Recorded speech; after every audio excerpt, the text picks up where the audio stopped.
Kemudian yang ke-9, nah ini audit kebijakan internal audit TIK, ya. Ini akan dibahas secara lengkap di domain manajemen nanti oleh Pak Tony, ya, khusus untuk sesi audit teknologi TIK, audit TIK, gitu ya. Jadi ini adalah proses untuk melakukan audit, gitu ya, evaluasi bukti secara objektif terhadap aset TIK. Apa itu aset TIK? Bisa dibaca di pedoman yang baru itu, pedoman Menpan nomor 6 ya, 2023, pedoman baru.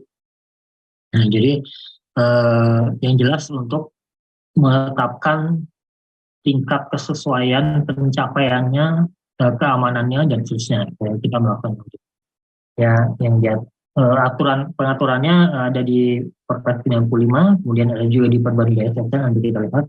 Kemudian penugasan dan memastikan bahwa komitmen dalam melaksanakan bantuan kebijakan audit seperti apa itu harus juga bisa juga tercermin dalam kebijakan. Ini doang cukupnya seperti ini, gitu ya. Jadi muatan internal auditnya sudah lengkap, secara lengkap ada di kebijakannya.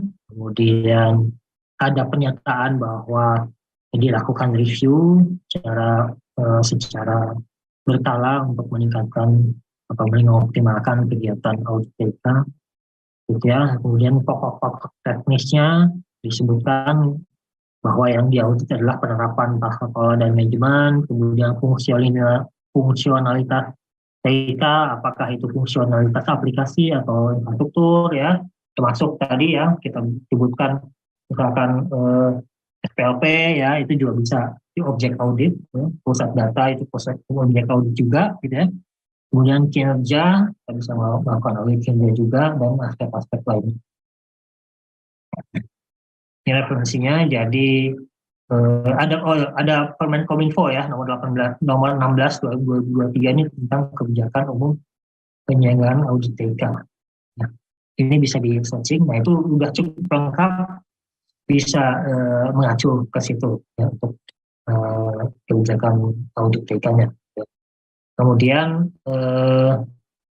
kalau kita lihat pencapaiannya bagaimana ya, kita lihat untuk level 3, kita langsung ke level 3 seperti biasa, yaitu disebutkan 3 jenis audit ya, audit infrastruktur, audit aplikasi, audit keamanan. Jadi kita bisa menyebutkan misalkan audit tata kelola seperti tadi ya, audit manajemen, tapi yang penting 3 ini disebut dulu di dalam di dalam batang tubuh kebijakan kita supaya dia minimal potensi masuk lolos ke level 3. Nah, kemudian pemeriksaan hal teknisnya ya, teknis yang diperiksanya ya, A, B, C, D, gitu ya. Itu ada tata kelolanya, fungsionalitasnya, kinerjanya, aspek lainnya, gitu ya. Jadi misalkan audit infrastruktur yang dicek, misalkan tata kelolanya bagaimana, contoh ya seperti itu, atau fungsionalitasnya bagaimana, gitu ya, atau kinerjanya bagaimana. Audit aplikasi juga itu, aplikasi yang dilakukan audit aplikasi yang mau di audit, fokus auditnya apa? Oh, tata kelolanya, oh fungsionalitasnya, kesesuaian dengan proses bisnis dan seterusnya, gitu ya. Itu disebutkan di batang tubuh.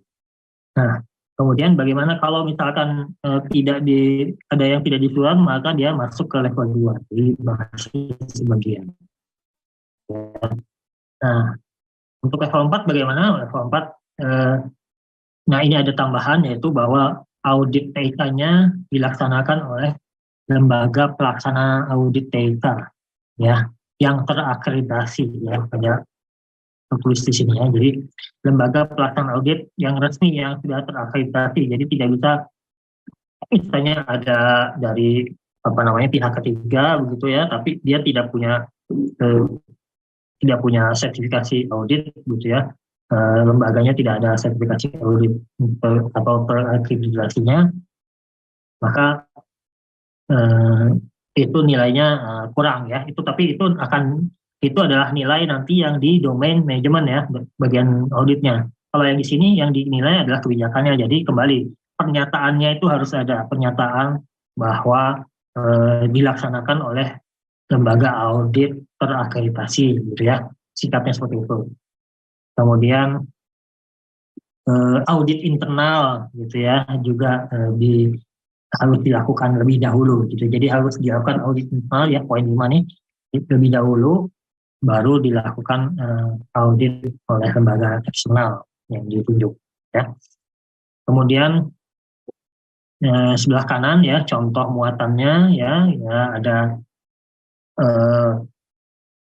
dilaksanakan. Jadi tim audit internalnya perlu ditetapkan gitu ya. Kemudian dilaksanakan 1 kali dalam 2 tahun minimal gitu ya. Kemudian jadi kalau kita lihat poin 5, 1 kali dalam 2 tahun itu berarti kalau misalkan mau dilakukan audit eksternal, maka harus bulan sebelumnya harus dilakukan audit internal dulu, audit internal dulu gitu ya. Ini bisa dilakukan 2 tahun sekali dua-duanya ya. Kemudian atau mungkin bergantian gitu ya, tahun ini dilakukan audit internal, tahun depan eksternal, tahun depan lagi internal lagi, tahun depan lagi eksternal, seperti itu ya. Itu juga seperti itu bisa dilakukan karena fokusnya kan banyak tuh. Fokusnya kalau kita lihat ke depan berarti ada 3 kali 4 ya, berarti minimal ada 12 fokus audit ya. Kemudian audit teknologi dilaksanakan berdasarkan ini kenyataannya, artinya mengacu ke peraturan baik itu dari BPSN maupun dari Kominfo yang sudah disampaikan tadi. Di level 4-nya gitu ya.